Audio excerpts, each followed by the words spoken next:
কই গো গিন্নি, আমার যে যাওয়ার সময় হয়েছে।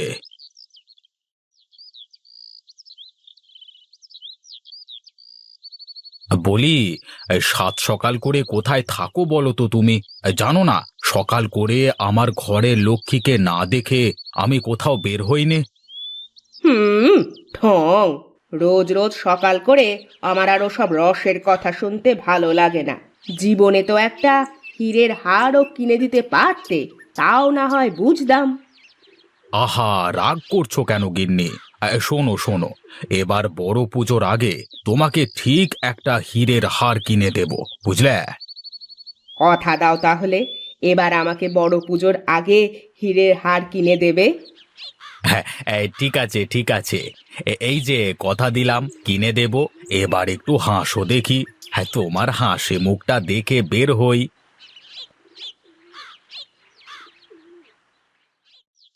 এই রে, লক্ষ্মীকে যে কথা দিয়ে আসলাম, একটা হীরের হার কিনতে গেলে তো আমি ফকির হয়ে যাব।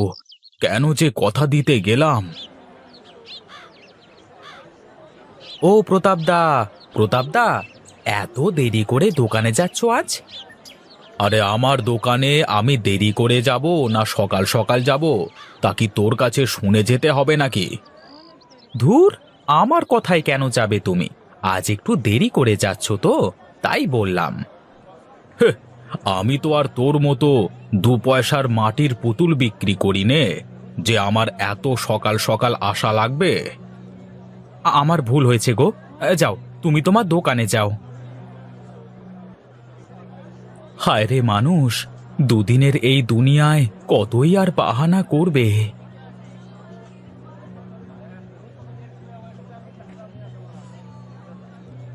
কি রে রামু, জুতো স্যান্ডেল লাগবে নাকি তোর?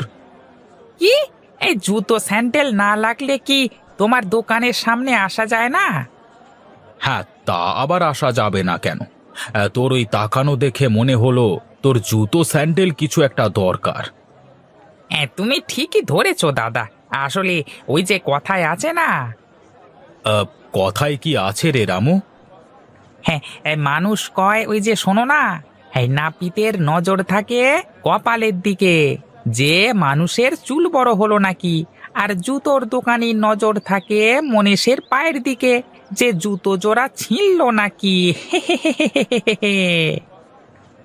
ওই দেখ, আমি কি তা দেখে বলেছি নাকি তোকে?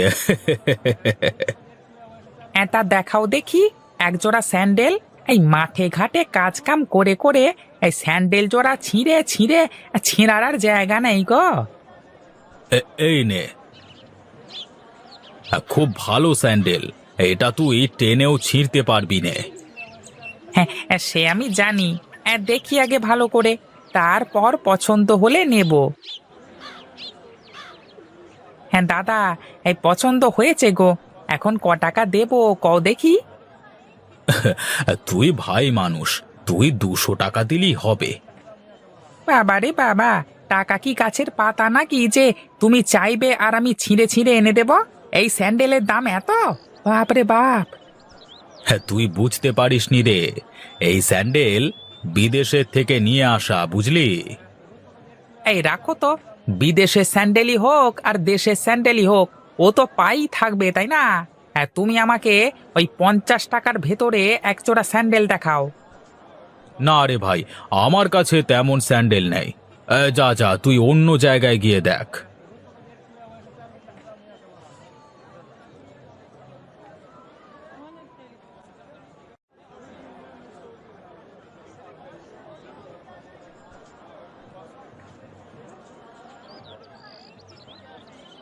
কি রে রামু, তোর কোনো ভগবানের মূর্তি লাগবে রে? হ্যাঁ দাদা, আমার একটা লক্ষ্মী প্রতিমা লাগবে। হ্যাঁ, ঘরের লক্ষ্মী অর্ডার করেছে, বুঝলে তো?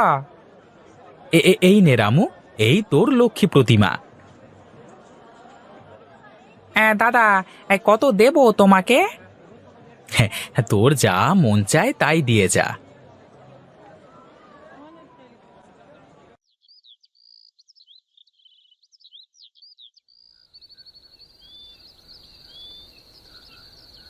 ও ওগো, তোমার ব্যবসা বাণিজ্য ঠিকঠাক চলছে তো? হ্যাঁ হ্যাঁ, বেশ ভালোই চলছে গিন্নি। সামনে আবার বড় পুজো, অনেক অর্ডার পেয়েছি। সেগুলো করে মেলার জন্যও তো বানাতে হবে অনেক মূর্তি। বেশ তো, তাহলে এবার কিন্তু আমরা পুজোর শেষে বাপের বাড়িতে বেড়াতে যাব। কতদিন হয়ে গেল ও বাড়িতে যাই না। ওখানে গিয়ে কি করব বলো? তোমার বাবা মা কেউ তো আর নেই। তাও ও বাড়িতে যে আমাকে যেতে হবে, একবার গিয়ে ঘুরে দেখেই চলে আসব। আচ্ছা আচ্ছা, ঠিক আছে, নিয়ে যাব। এখন বলো বলো, এবার তোমাকে কোথা থেকে শাড়ি কিনে দেব? পুজোর কদিনে নতুন নতুন শাড়ি পরবে রোজ। অত শাড়ি আমার লাগবে না, তুমি তোমার জন্য কিছু নিও, তাহলেই হবে। জীবনটা এত সুন্দর হতো না যদি তুমি আমার সাথে না থাকতে। কত মানুষের কত আশা থাকে, তোমার তো দেখি কিছুই নেই। অল্পতে খুশি হতে জানলে জীবন এমনিতেই সুন্দর হয়। ওগো জানো, আজ না ধাক্কা লেগে পুজোর ঘর থেকে মূর্তিটা পড়ে ভেঙে গেছে। তুমি কাল সকালে গিয়ে আগে বিনোদ দাদার দোকান থেকে একটা মূর্তি এনে দিয়ে তারপরে দোকানে যাবে। না না, আমি পারবো না, তুমি গিয়ে নিয়ে এসো। আমি পারলে কি আর তোমাকে বলতাম? তোমার যেতে সমস্যা কোথায় শুনি?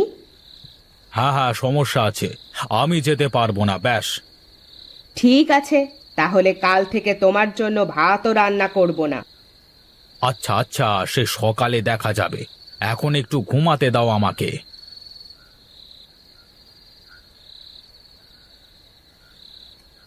ব্যাস, রাগ হয়ে গেল অমনি। এই যা করে করুক গে, আমি আগে একটু ঘুমিয়ে নিই।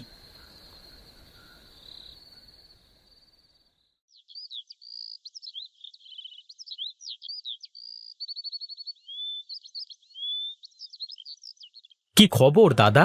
তুমি আজ হঠাৎ আমার দোকানে কি মনে করে? আমার একটা শিব মূর্তি লাগবে। মন্দিরের মূর্তিটা তোর বৌদি নাকি ভেঙে ফেলেছে, বুঝলি? বেশ, তো নিয়ে যাও। আমাকে বললে তো আমি গিয়ে তোমাদের বাড়িতে পৌঁছে দিয়ে আসতাম। আরে তা বললে কি আর হয়? ঠাকুরকে নিতে আসতে আবার কষ্ট পেলে চলে? তা তোর ব্যবসা কেমন চলছে? হ্যাঁ, বেশ ভালোই চলে দাদা। আমি তো তোমার মতো বড় ব্যবসায়ী না, 2-4 টাকা যা হয় এতেই খুশি। খুশি কিভাবে হব রে? বউ তো হীরের হার চেয়েছে এবারের বড় পুজোয়, দিতে না পারলে কপালে কষ্ট আছে। আরে কি যে বলো দাদা! যে থাকবার সে এমনিতেই থাকবে, আর যে যাওয়ার তাকে যতই চেষ্টা করো না কেন আটকে রাখতে পারবে না। তোর কথা শুনে মনে হচ্ছে তুই তো বেশ ভালোই আছিস। আমার কথা শুনলে তুমিও ভালো থাকতে পারবে দাদা। হতে পারি তোমার থেকে ছোট ব্যবসায়ী, তোমার মতো বড় ব্যবসা না আমার, কিন্তু আমি কষ্ট করে যা আয় করি তাতে কোনো ভেজাল নেই দাদা। তার মানে তুই বলতে চাস আমি 2 নম্বরই ব্যবসা করি, এই জন্যই তোর কাছে আসতে মন চায় না? আহা দাদা, তুমি রেগে যাচ্ছ কেন? আমি তোমাকে তা বলিনি। সৎভাবে চললে জীবন অনেক সুন্দর হয় দাদা। শুধু গাড়ি গাড়ি টাকা পয়সা থাকলেই সুখ কপালে জোটে না।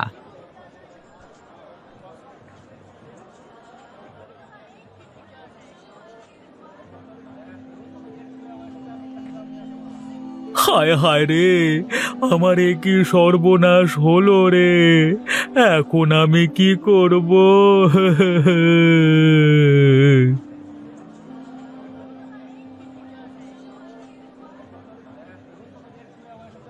দাদা, দাদা, শক্ত হও তুমি। এভাবে ভেঙে পড়লে চলবে না, তোমাকে শক্ত হতেই হবে। আমার যে সব কিছু পুড়ে শেষ হয়ে গেল রে বিনোদ, সব শেষ হয়ে গেল আমার। তুমি কিচ্ছু চিন্তা করো না দাদা, আমি তো আছি তোমার পাশে। তুমি আবার নতুন করে ব্যবসা শুরু করবে, আমি তোমাকে সাহায্য করব। সত্যি বলছিস? তুই সত্যি বলছিস ভাই? হ্যাঁ দাদা, তুমি এখন চিন্তা না করে চলো তো, বাড়িতে চলো।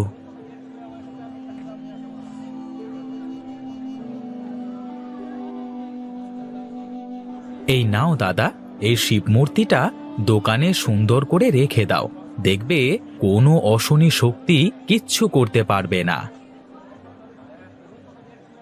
আজকে যদি তুই না থাকতিস তাহলে যে আমাকে পথে বসতে হতো।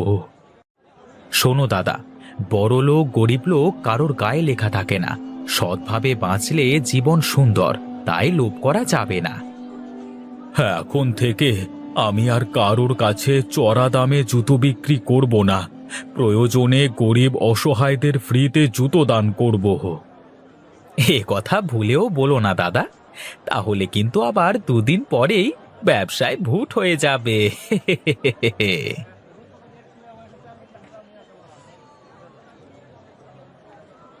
কি রে রামু, আবার কি মনে করে আসলি এখানে? নতুন স্যান্ডেল লাগবে নাকি? এই তো বলেছিলাম না যে নাপিতের চোখ কপালে আর মুচির চোখ পায়ে। হ্যাঁ, এই এই কি বললি তুই? আবার বল। আবে মানে হ্যাঁ, আমার ভুল হয়ে গেছে গো। মানে ওই এই জুতোর দোকানদারের চোখ। হ্যাঁ, এই আমাকে জব্বর দেখে এক জোড়া স্যান্ডেল দাও তো, যাতে তোমার কাছে বছর খানেক আর আশা না লাগে। হে হে। বেশ বেশ, আয় আয়, দিচ্ছি তোকে এমন এক জোড়া স্যান্ডেল।